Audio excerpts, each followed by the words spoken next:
Hi y'all, it's Belle. Welcome back to my channel. Happy New Year's. Today's New Year's when I'm filming this. And some more with this, but I had just fixed this up right before it was time to decorate for Halloween, so I didn't get really finished. But anyway, today's video is going to be a wrap up of my recent reads. First we have Stuck in 1966, No Time to Groove by Dave Johnson. This is the other novella in this series. Now, this was just so much fun. And it was interesting seeing them time travel. So this is the closest they've time traveled to our current time. And it was just so interesting seeing that. They encountered several interesting things that I looked up, including this cult type thing. And of course in the back he tells you what he based on real things and what are real people and what aren't. And the cult thing he had based on a real person. He based it off of that, so the one in here isn't real. And so I looked her up, and it's just fascinating, and justice really was not served in that case. So I just love learning from these, and they're just so much fun, and I love these siblings, and they have such a great dynamic. There's so much adventure, the time travel, the humor is so great between them, and the ability that the kids can get. I liked what the author did with that in here. I just cannot wait for more from this. And then I read Long Lost by Jacqueline West. It's such a beautiful cover. Once there were two sisters who did everything together, but only one of them disappeared. Fiona Crane has just said goodbye to her home and friends of everything she knows, all because of her older sister Arden. To be closer to Arden's figure skating club, their family has moved to Lost Lake, a tiny, unwelcoming town of old houses, old forest, and old secrets. The only bright spot is Lost Lake's library, a rambling mansion that was once home to a wealthy local family. That's where Fiona finds the book. The book with the soft green leather cover and the gilded title and the drawings of a forest with reaching hands and staring eyes. The book about another pair of sisters who lived long ago in a town eerily like Lost Lake. The book that doesn't exist, at least not if you ask anyone about it. But Fiona knows the book is real, and it's leading her towards something. Something that was lost long ago. Something that has been waiting to be found. Maybe it's been waiting just for her. This was so good.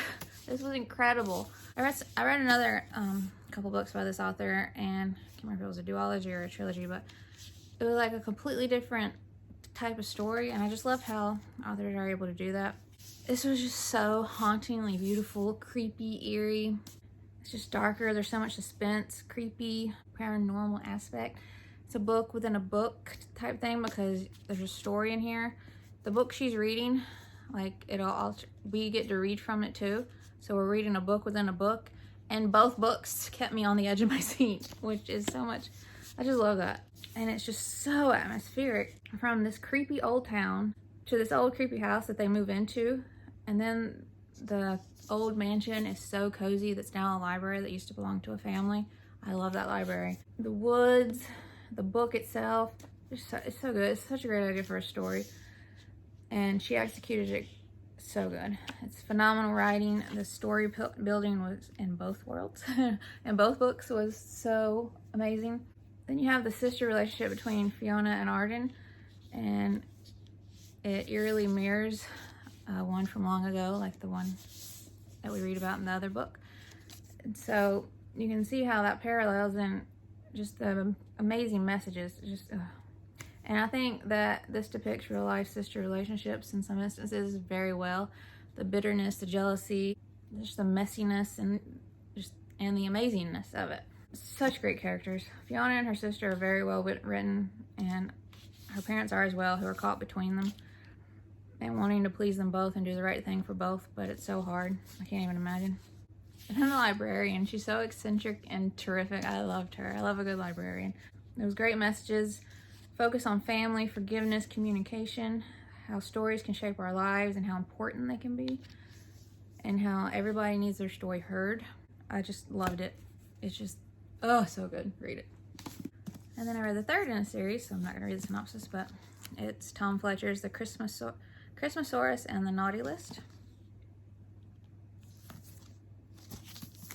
I already showed this in other videos, but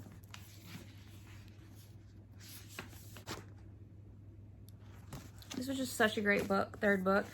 Can't say much, but I was worried when I started reading it because we don't see William until way later in the book. It's mainly focused on the Christmasaurus and his journey and mission adventure. And I actually enjoyed it. I really loved that. It was a nice switch up and I got to spend some time with my favorite blue dinosaur, and I love that. And he did such a great job. I was so proud of him. And I love all the characters we meet with him along the way and what he does and the moral of it, and the great messages is always in here. And like I think I've said this before, but I think these would make great read-alouds with kids. They're just wonderful. They're so charming, heartwarming, and just like a big old hug. I just love them. And then I read Sadie and Clyde Adventure. This is Goldwater Ridge by Hannah Kaye. The West is a lawless place. Arizona Territory, 1889. Billy Bob Clyde sets off west after receiving a cryptic message from his long-lost father. Although Clyde thinks Pa found the California gold he went searching 4 years ago, he also suspects Pa is in danger, and he's determined to help. But Clyde's journey is waylaid in the ghost town of Cactus Poke when he gets arrested as a suspect in a recent robbery. The town's claim to fame, a solid golden nugget known as the Goldwater potato, has gone missing, and they think Clyde took it. Desperate to prove his innocence and get on to California, Clyde strikes a deal with the town's crazy one-legged sheriff. If Clyde can recover the stolen tater and track down the real thief, the notorious outlaw Jack, the sheriff will let him go. Assisted by Sadie, a fearless young gunslinger with more than one trick up her sleeve, Clyde embarks on a mission to hunt down the gold nugget and clear his name. But all is not as it seems in Cactus Poke. If this is any indication of what middle grade westerns are going to be like, then I will quickly become obsessed with them. This was amazing. Very atmospheric. I felt like I was in an old western. I was out in the Wild West with them. The way they talk, the way it's written, it just makes you feel that way. And the humor is so phenomenal. The dynamic and the witty banter between Sadie and Clyde is so good. They are so great together. It's just so entertaining and gripping. And I just laughed so hard so many times. And there's several twists in here, some that I wouldn't have ever saw coming. And they were so good. The characters, like I said, they're amazing. They grab your heart. You don't want to leave them. And Clyde is just the cutest little thing. And Sadie is one of the most unique girl characters. I love the way she was done. And I really loved her. And Abraham and Hermit have my heart, though. You just have to read it to see who they are. It's such an intriguing story, from Clyde and how his story starts to Cactus Poke and its backstory, as well as the people who live there, including Sadie and her own story. It's just such a... I just loved it, how that was all done. Just full of the Wild West, adventure, mystery, danger, atmosphere, friendship, family drama, humor, suspense, heart, and more. I'd say there's big themes on trust and also family. And family doesn't always mean the one that you're born into. So I absolutely love this. I highly recommend. And then I read The Great Dream Robbery by Greg James and Chris Smith.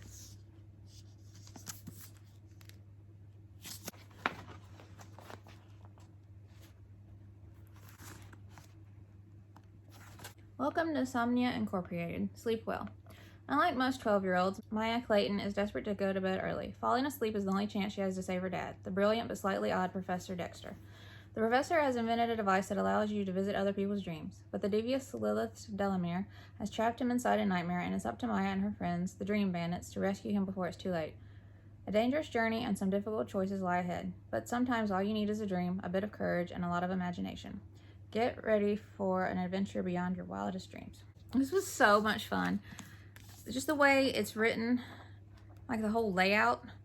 If you like the way the Christmasaurus is laid out, it's very similar, not the story itself, but like the humor is, and the way the narrator talks to you, the way the illustrations are and laid out, and just the way this whole story is laid out, it just reminds me of that. And I think it would make and the humor, and I think it would make a great read aloud as well.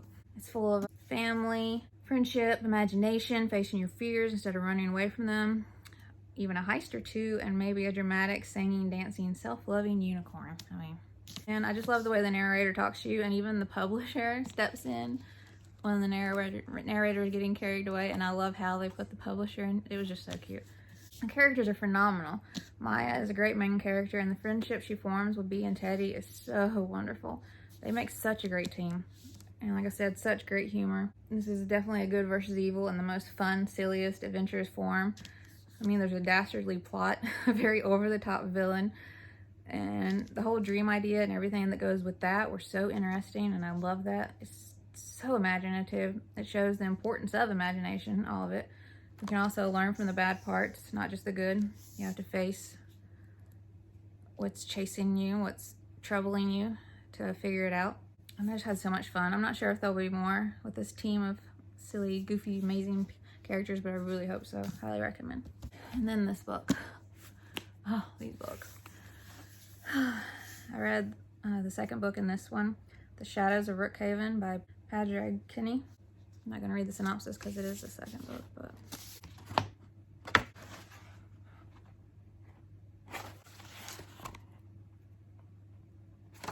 Everything about this is beautiful. These books, from the inside out, like the cover, the illustrations, stunning.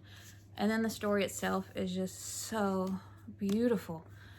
I don't even think I have a vocabulary or words to even begin to explain the beauty of these stories. He's definitely, I think I've read all of his books now that are currently out, and he's definitely a favorite author. The way he does characters, this whole world and this plot are all so beautiful in themselves and gripping and intriguing. They hook you. You have to see what happens next. It's all so wonderful. It's like a cherry on top. The way he writes characters in all of his books, not just these, you fall in love with his characters. They become a part of you. They stay with you. And Piglet is one of the most beautiful characters I've ever read about. And his chapters, like in the first book, still like blacked out pages. But his thoughts on life, the world, other people, events, on feelings themselves, it's just, you feel honored to be reading his thoughts, like what he's just, more people should be like him. You read these books and you wish more people could be like monsters, because the real monsters are so much worse. Just so creative, imaginative, so vivid, atmospheric as all get out, and just so gripping. Make an impact. They definitely leave an impact with you. And like I said, Piglet is just so raw and honest and pure. And I love, I'm not gonna say what, but I love what the author did with him in this story. And Piglet makes you proud, because everybody second guesses him and doubts him and is so scared of him and all of the power that he has inside of him and what he can do. But he's one of the good ones, and I love him. And then all the other characters are just so, even the villains are so great. They're so well written, and everybody has the reason for everything, even the bad guys. And seeing those reasons, it doesn't make anything that someone does wrong right, but it gives you a better understanding. And I always enjoy seeing that. There's like a gray area. And Maribel is still amazing. It's such a complex and mysterious character herself. Even to herself, there's still so much she doesn't know. And there's so many twists in here. Oh, so good. And I love finding out these things with her. And we got to spend more time with one family member in particular. And I just love that, and learning more about him and where he's coming from, and just loved it. And then there's another character we meet that's part of the family, but we just meet them. And I just call him Silver Flame, so when you read it, you'll know. He grew on me, and I really like him now. And then the boy that's introduced in here, he is now another character by this author that will always have a place in my heart, and I hope to see more. I hope there's more to begin with, and then I hope to see more of him. And I really hope there is more. I can see so many places it can go, especially with the twist that we're in here. And the last line in this book, I had goosebumps, and it gave me all the feels. These are just original, gripping, suspenseful, thrilling, moving, dark, and so beautiful. They're full of so much heart, determination. I was trying to just read 2 chapters a night to drag it out so I could stay with these characters in the story for as long as possible. But then the night I finished this, I picked it up at 50% and finished the rest. I could not put it down. I had to know what was going to happen. So I highly recommend this author, and these first 2 books and this are just so beautiful. Highly recommend. And I think this was my first Christmas read. It was The Christmas Carrolls, A Fantastically Festive Family by Mel Taylor-Bessent.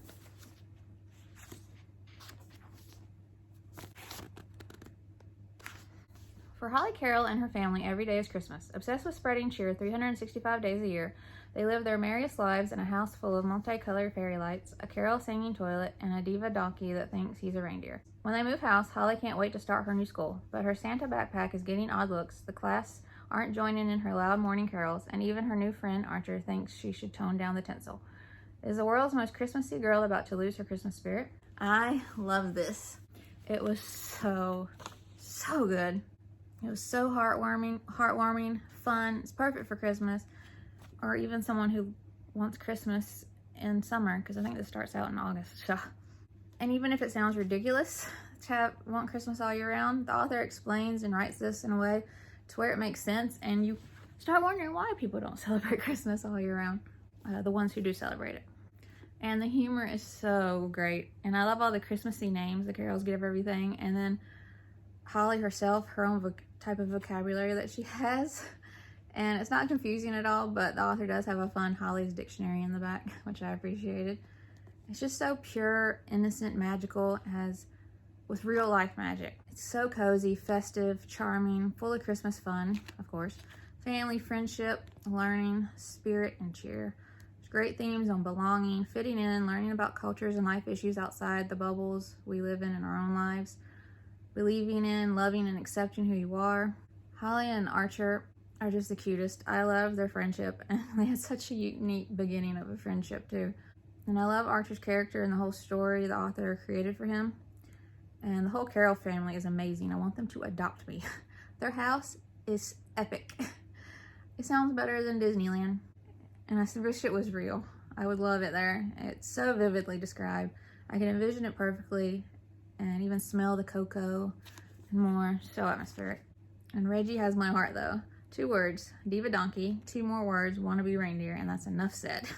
And Holly's never been to public school before, so watching her learn and try to understand all the unknown was so sweet and great to experience with her, and so heartbreaking at times too, because you feel bad for her. Because anytime someone's different, they're automatically get made fun of like it's a bad thing. And like, so what if you think it's weird that she wants to celebrate Christmas? She doesn't hurt anyone. In fact, all she wants to do is do good and spread cheer, make people happy. And what is so bad about that? I hated seeing her doubt herself and her whole life, basically. But that's really how it would probably be if this happened in our life with kids. I loved how the story all came together, though, in the end, and how it did. It was so beautiful, and it gave me all the feels. There's even like a Grinch Scrooge type of character in here, and I love that. And I loved how that concluded with that character, too.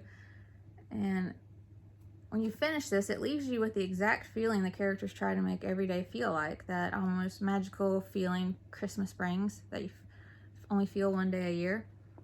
And it's magic in a book. And I didn't know it before, but I don't think. But in the back it says coming to the Christmas carols too. So I was very happy to see that. Very happy. And then I read the sequel to the one I mentioned earlier by Hannah Kaye.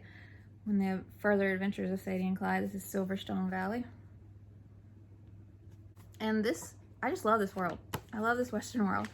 It was even better than the first book, and I love that first book a lot, as I mentioned.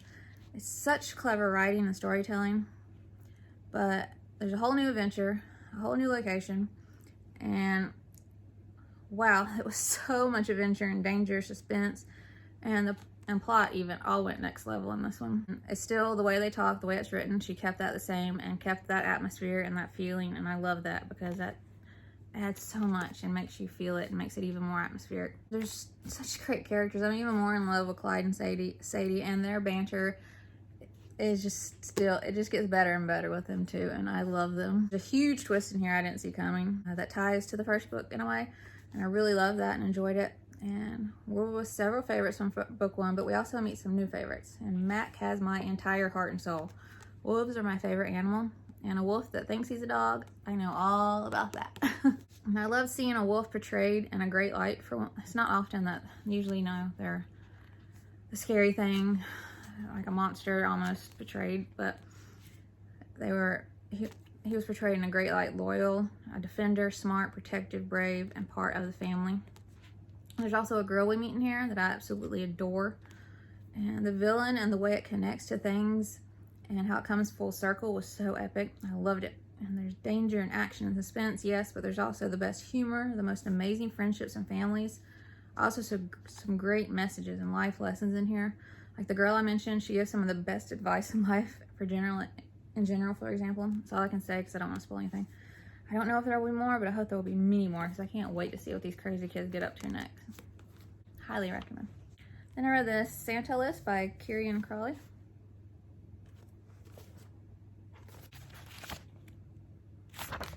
Aislinn and Joe are in serious trouble. Miss Grill, the strictest babysitter ever, has put them on Santa's naughty list. They need to take action, otherwise they might be in for a Christmas with no presents. But as their attempts at changing fate go from bad to worse, the unimaginable happens. Santa's nice list is lost. Have they just ruined Christmas for everyone? They're going to need a Christmas miracle. This was a fun Christmas read with great adventure and some great life lessons. If I had to pick one, I'd say I like the Carrolls more.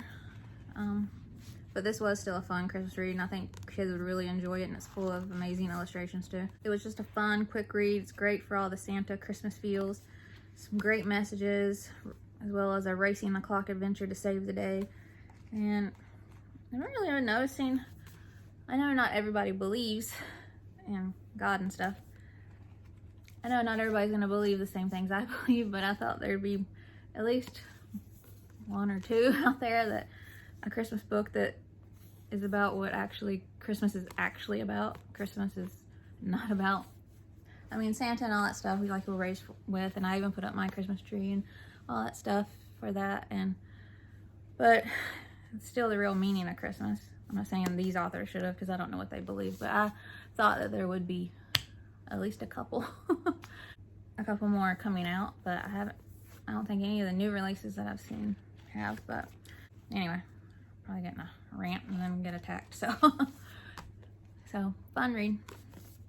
Another sequel. It's the sequel to Malice in Underland. This is A Trick of Time by Jennings.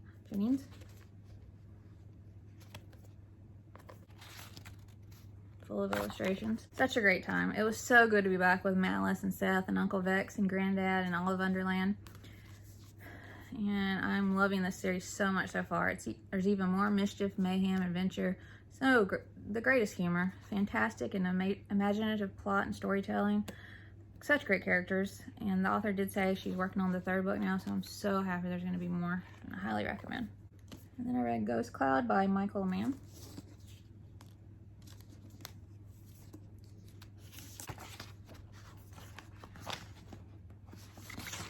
Kidnapped and forced to shovel coal underneath a half-bombed blackened power station, 12-year-old Luke discovers he can see things others can't, ghostly things.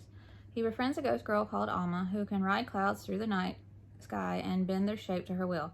With Alma's help, Luke discovers he is in fact a rare being, half human and half something else. Then Luke learns the terrible truth of why children are being kidnapped and forced to work in the power station, and he becomes even more desperate to escape. Can Luke find out who he is while trying to find freedom? I absolutely loved this. It was so dark but so heartwarming at the same time. And it's just such a creative and unique take on a whole ghost story idea, and I really loved and appreciated that. And I was hooked from the start with so much I wanted to know about right away, like, why are these kids shoveling coal? Who is this evil woman? How can she get away with it? And so much more. The world's backstory was so intriguing. Then the more you learn about Tabitha and what is actually going on, it's just fascinating. Such great characters in here too, like Tabitha the villain. She's written perfectly and so vividly. I put in my review, I can almost hear her tapping her sharp claw-like nails and her heels walking across the floor. And she's just so cold and heartless, but she's also extremely smart and calculating. Then you have the 4 main kids, one who's a ghost. And Luke was such a great main character and so well fleshed out. You really feel like you know all the characters really well, but him especially. You get to see flashback memories with him, so you got to see what life was like before for him. And then when he was kidnapped, you see that. And then his current life.